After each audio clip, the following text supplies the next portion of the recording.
Hello everybody and welcome. Okay, this is the training for G1 and G2 ELA courses. Whether you're hearing us from China or from abroad, I would like to welcome you to this course. Congratulations and welcome to the team. Alright, so this training will be covering mainly two things. One will be time allocation for each of the stages of these lessons. And number two will be the objectives and how to teach it. Mostly we'll be covering number two. If you want to learn how to use my on and class in homework, that is in another video that you'll be provided as well. So first of all, I want to share, this is the class map for G1. And you can see that the first weeks, the reading strategy covered, it's the same, character, setting, event. And then we move on to sequence, main idea, theme, and so on. Genre begins with fantasy, moving to non-fiction, drama, folktale fiction, and non-fiction.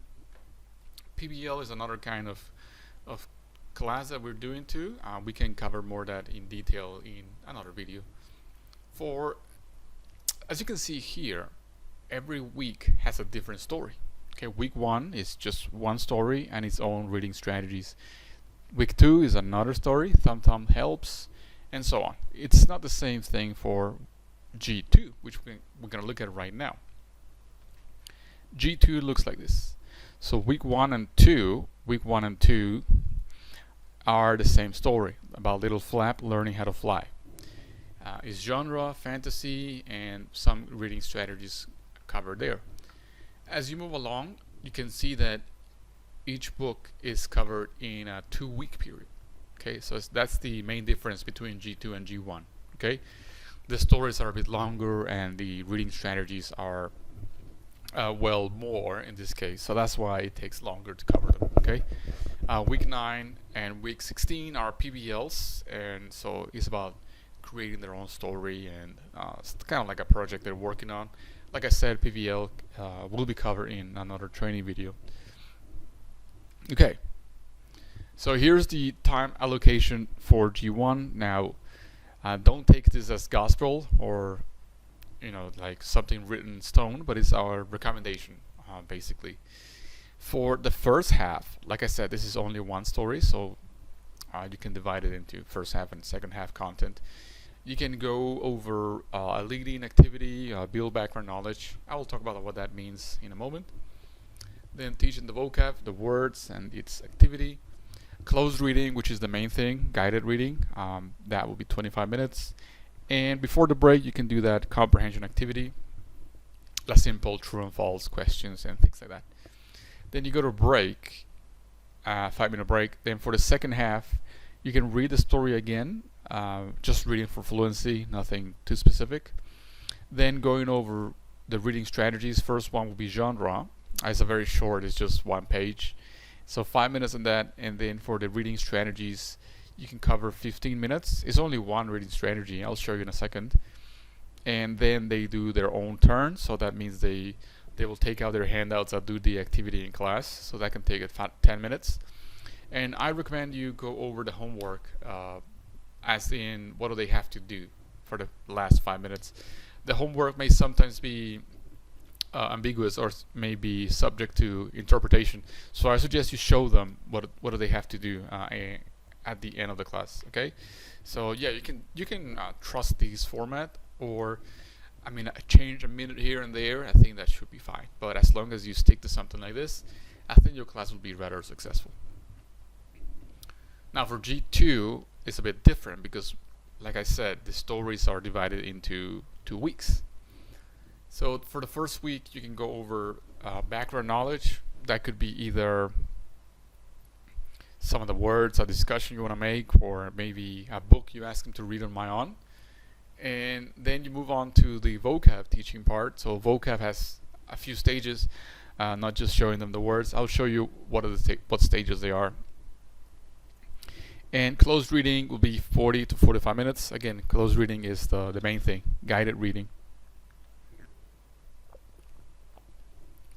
Comprehension activity can be 10 to 15 minutes. As you can see, we're not specifying first half and second half in this case. So ideally, you'll be covering the first half, background knowledge, vocab and teaching, and some of the closed reading. So you gotta begin the story or finish somewhere in the middle before the break. Okay, if you want to have the break in the middle of it, which I suggest you do so. And then for the second half, you can finish the story and move on to the comprehension activities. The reading strategies don't take place yet. That will be on the second week. Okay, so on the second week, you can begin the lesson by reading for fluency again. I mean, they did this for homework as well, but one more time will help. Not everybody reads as good, so maybe you want to check who reads the best and who needs some help.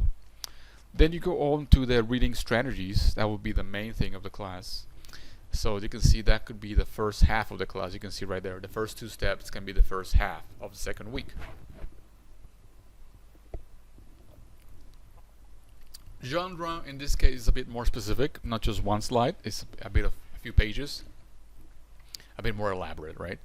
For vocab strategy is something that I'm going to show you later, context clues and things like that. And so it's basically another thing you want to cover extensively. Making the connection is how does this relate to their real lives?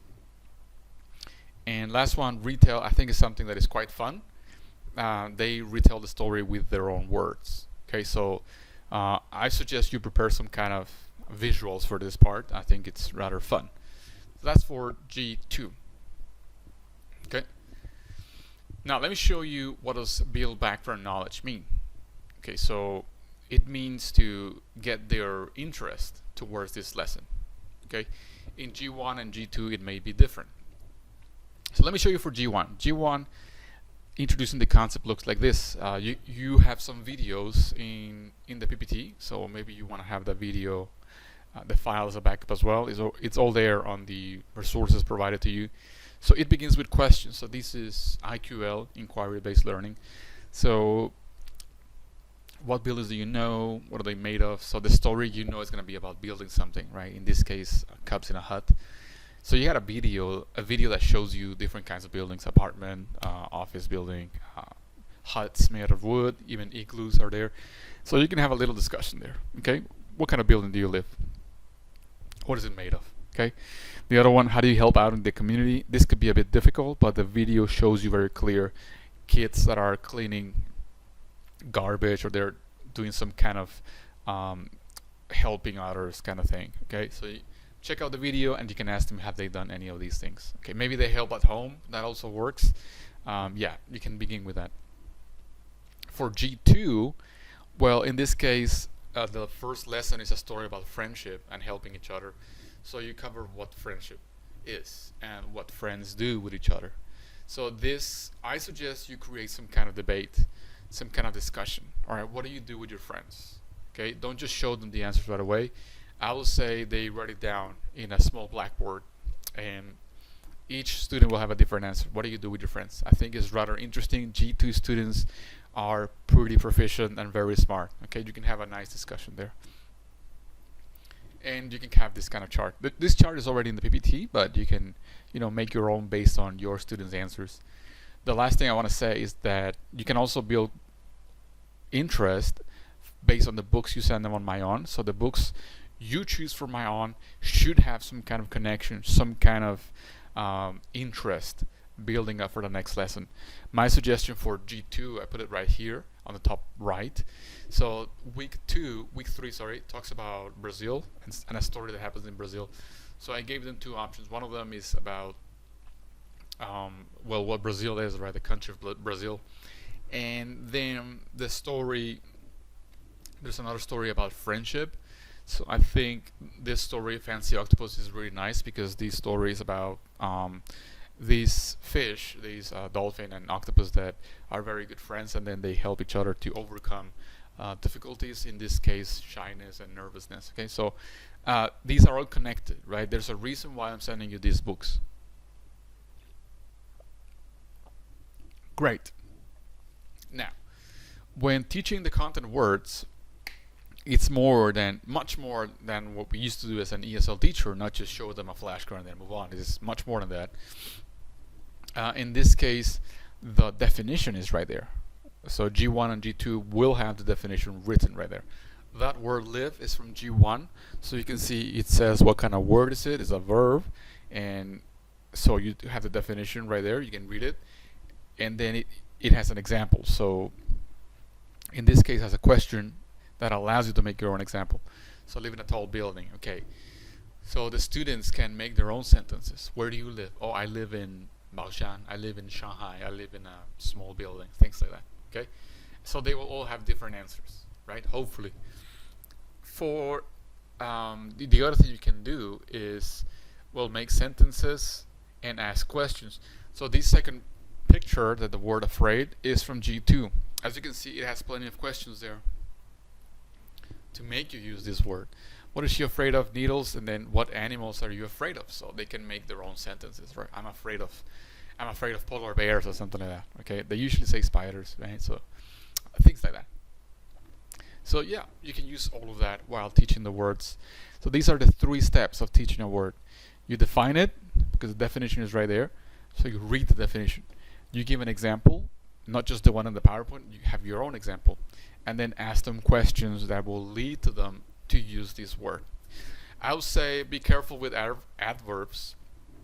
You're going to have some adverbs there in G2. Perfectly or silently.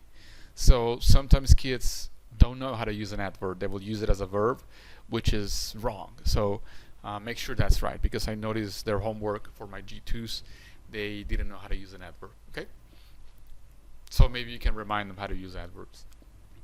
So that's for the first part, teaching vocab. Now we're going to move on to guided reading. So guided reading is the main thing of this course. Okay, ELA is basically guided reading, literature, and all these things. Guided reading is a technique for them to help them understand the story, understand it in a critical thinking way, not just your usual big English text. So this is more something with a deeper meaning. What is the moral of the story? What do you learn, and how can you apply it in your real life? Okay, it has problem-solving skills. Yeah, a lot of the stories have problems. The cops in a hut, they have a leak inside their home. Thumb has they get stuck in a bus. Flat bird doesn't know how to fly. Everything has problem solving. Okay, so it's always relatable to their real lives. Maybe they have another problem in their childhood and they can connect it. The steps will be the following. Okay, so read the story as you go along. So you read paragraph by paragraph. Teach any new words that may be there. I'm going to show you some words that are not part of the vocab, but they are in the story and they're new. So you need to go over them in the middle of the story. Okay. The questions are already there for you, but ask more questions. Make sure they're open questions, not just yes or no. All right. Identify key ideas and details. Cite the evidence. That means when you ask them something, ask them to circle which sentence makes them think that way. So you ask an open question and then immediately ask, why do you think that way? What makes you say that? Okay, so that's something you do all the time, right? Summary could be well, what is the detail here? What is the main message of this page? Summary will come very often because many stories have key details as a reading strategy. So identifying all this paragraph, what is the main idea? Can you read this paragraph in only one sentence? I think that's something you can do. All right, I think that would be very interesting. All right, so this is how guided reading looks like in G1, and then I'm going to show you G2. Okay, so it looks like this, but then the questions come along. So where do they build a hut? So as you can see, the answer is not right there. Okay, you need to find the clues. So, oh, they build it in a forest. What makes you say that? Oh, you can circle forest. Okay. How do Gus and Russ feel right now? Well, based on how they say yes, yes, I think they're very happy. What do they put in a hut? So, once again, it comes up that this is not a closed-ended question. It doesn't really say it right there. You need to find it, right? And here it says lots of stuff, right? So what does lots of stuff mean? So lots of stuff means, well, anything, right? It means a lot of things. So they can say, oh, it's a rug, football, there's a frame of the picture, this shelf right here. A lot of stuff. So in this case, the new word will be lots of stuff. And you need to explain them with an example. What does it mean? Right? So if I was you, if I was a teacher, if I was teaching this class, I will ask them to make another sentence with lots of stuff. Okay? Oh, there's a lot of stuff under my bed. Things like that. Okay, I have a lot of stuff in my backpack. Great. So yeah, photo, football. Okay. This is the second story, week 2. Thumb story. So you read, and then here, what does the main character like to do? I think this is very easy, right? He likes to, it's right there. He likes to thumb. Okay. Did the little rabbits like it when thumb? So now, this is one of these questions, right? It doesn't say right there literally. It says, we don't like it one bit. But why? So this is when you need to see this magnifying glass? You need to look for the clues. What makes you say that they don't like it? Okay, so look at their body language of these two rabbits. So as you can see, they're covering their ears and they are putting their hands in that sign of stop. So do you think that makes you like something? Will you say, oh, that sounds great? No, right? So I think that could be rather fun. Okay, you can ask them, how would you react if someone is making a lot of noise? So you will say, stop, don't do that, things like that. Okay, so you can act this out as well. You can ask them, how would you say it to someone when you don't like it, right? So yeah, they think it's noisy. Okay, even though the word loud and noisy is not there, they should say something like this. Okay, great. For G2, this is how it looks like. So you can see the paragraph immediately is bigger, right? So this is how it looks like. Edge, you can show them what does edge mean. High up, there you go. So the word edge and high up are not part of the vocab stage, but they are here, so you define them here. Because they're just nouns and you can just easily define it, right? Then this one right here, so he was too afraid to blah blah. This is kind of like a grammar thing that you need to explain them while teaching this page. So what does too afraid to mean? So it means something something extreme, right? So how do you apply this yourself? So here's another example of how to apply to. So the water is too hot to drink. So you can give them more examples. What I did is I showed them a picture of an escalator and a stair side by side, and I said, I will take the escalator because I am too tired to climb the stairs. But you want them to say that sentence, not you, right? So why did I take the escalator? And they should say, too tired to blah blah. You can find another example. It could be your own creativity, right? Not just the same example as I did. Here's another page. So the questions look like that. How did Tuff and Fluff make Little Flap feel better? So you don't have an immediate answer for this. Okay, you won't find the answer there. You have to think. Oh, I'll say they make me feel better because I can trust them. I can depend on them. And they said they will rescue me if something goes wrong. Okay, so those are the two sentences that justify my answer. So they have to use their own words. They cannot just read this back to you, right? That doesn't make sense, all right? So, so you need to push them to make their own sentences. They said they can depend on them, so this is the answer that maybe they'll be using, okay? They'll show them how to do it. Can you find that? Yeah, show you how. And they say they will rescue him. Okay, so these are the answers that they should be saying, they should be using with this kind of grammar. This is week 3 of G2, Brazil. You can see a new word over and over. So what does that mean to you? So based on this context, what does over and over mean? So many times, right? So this is another thing you need to define. And why does Maria think pie is right? So this page justifies what pie, which is that, is convincing Maria to go to the parade. So you need to read carefully. So yeah, they're saying like the kids have worked really hard for a year. So I mean, come on Maria, you got to do it. So there's where you find the evidence. So yeah, show some good values and respect for the hard work of others. What makes her change her mind? Well, the answer is not there, right? So yeah, there you go. So you have to think before you speak, and yeah. So I think this is rather interesting. So G2 is more intense in this kind of aspect of making your own answer.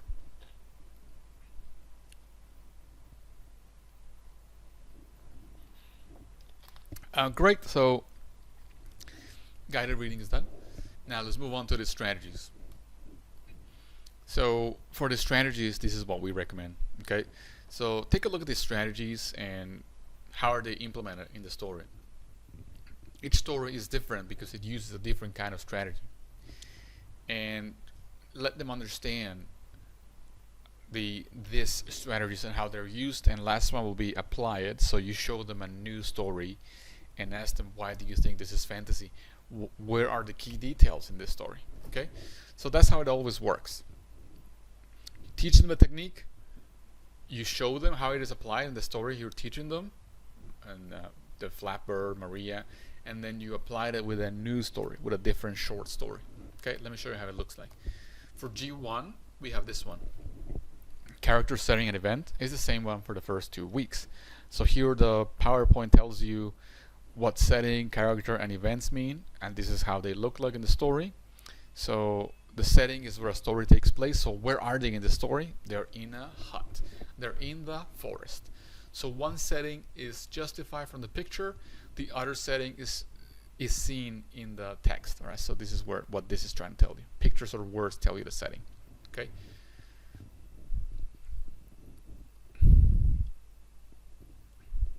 For this, the other one, event, is what happens in the story. So the same thing.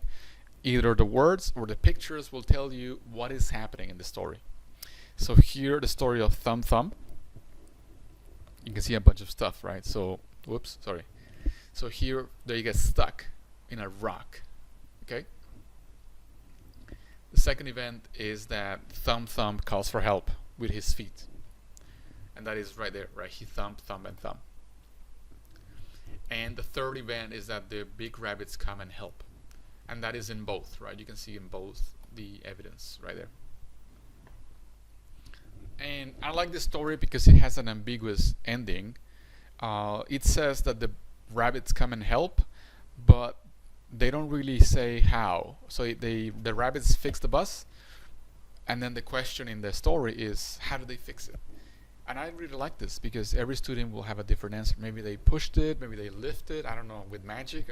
It's really up to you. It's fantasy anyway. I mean, it could be anything. Great. So the other part of reading strategies are for G2, so which is visualize and others, right? So let's have a look at this one. Visualize is for G2. So visualize, you tell them what does visualize mean. Put pictures in your mind. And here it says, I want delicious vanilla ice cream. How I will do it will be, all right, everybody, close your eyes. Close your eyes right now. Think of a hot summer day like today.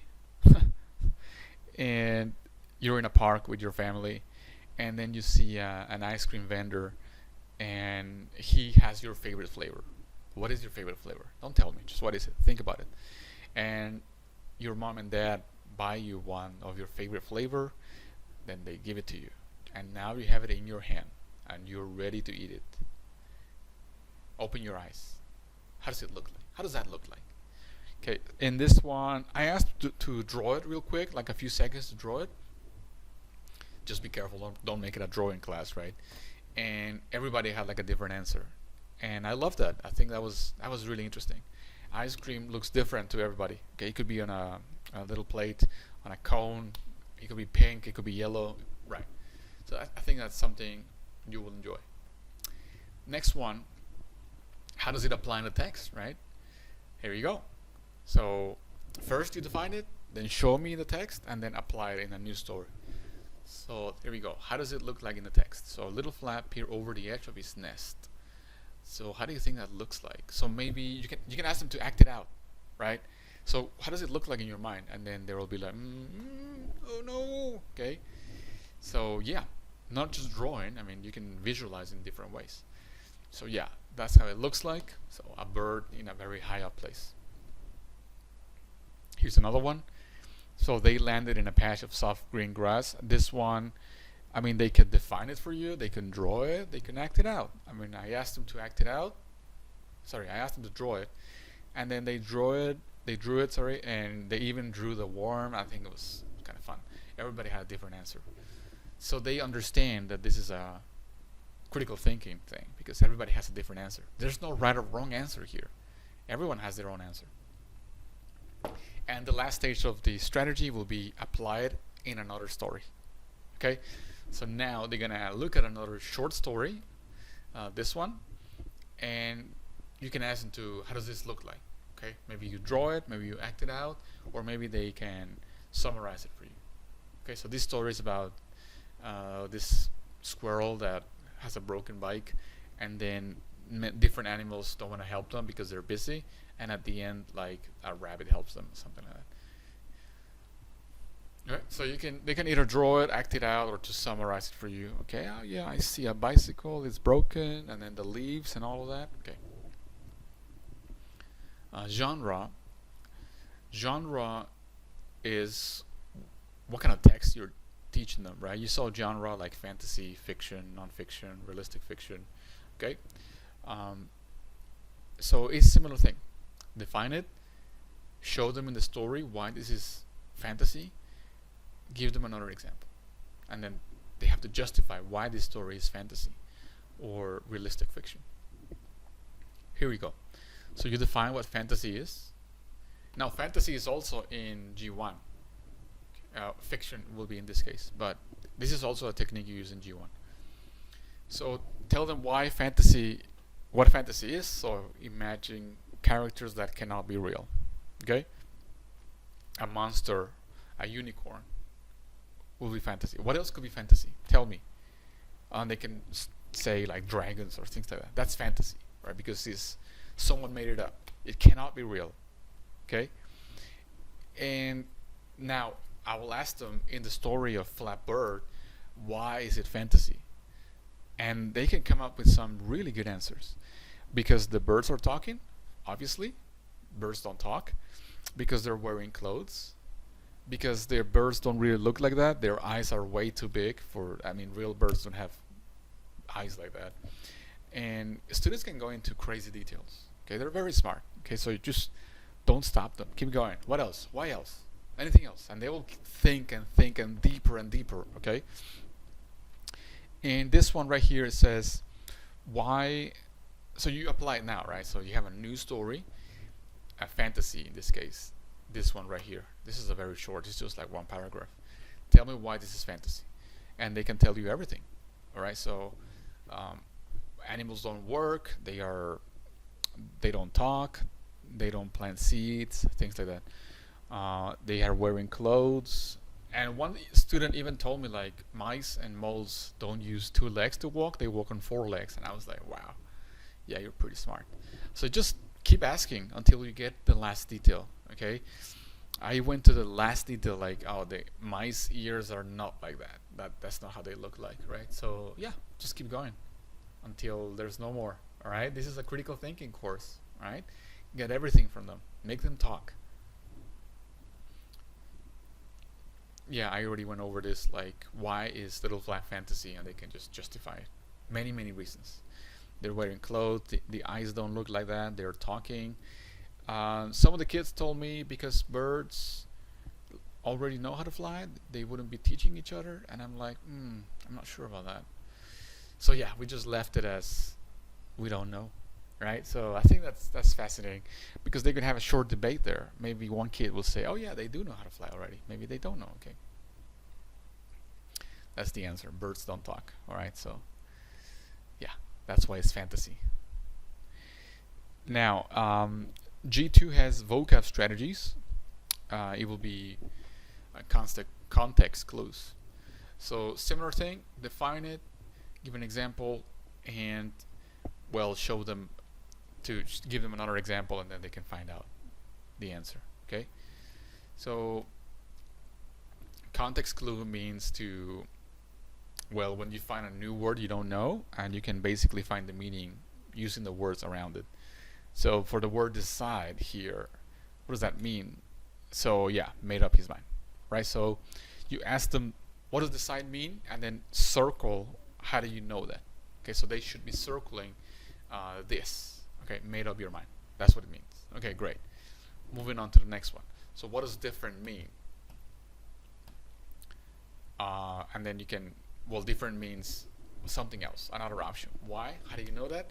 Well, yeah, because when these guys are looking for a dog, they're all different. Some of them are big, some are small, some have soft fur or wiry hair. Okay, and what does proper mean here? I mean, this one's pretty easy. Correct, because it says or right there, so it says correct way. Okay, so proper means correct way to do something. Okay, so then I will ask them, what is the proper way to sit down in class? And they'll tell you, oh yeah, hands on knees or hands here on your desk, and back straight and look forward. And yeah, that was a question that I kept bringing back to them, like, show me the proper way to sit down. Okay, so yeah, I thought that was rather interesting. Okay, they know everything, right? They're very smart.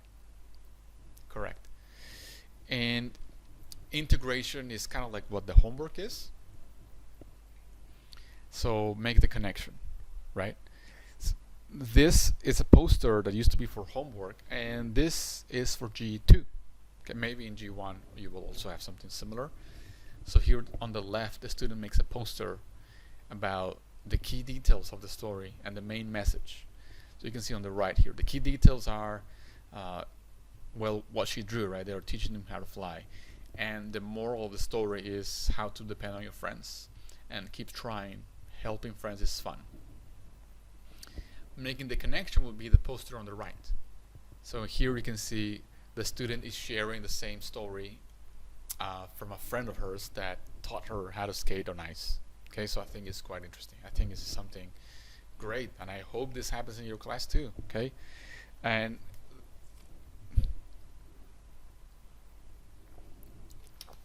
so let me know what you think of that. Hopefully this is a good foundation for your G1 and G2 classes. Okay, that will be it. And like I said, if you want to know how to use Classin for homework tasks and my on, I have another video for that you can check out. Okay, just if you don't have it, you can just ask us. Okay, that will be it for this one. Thank you very much.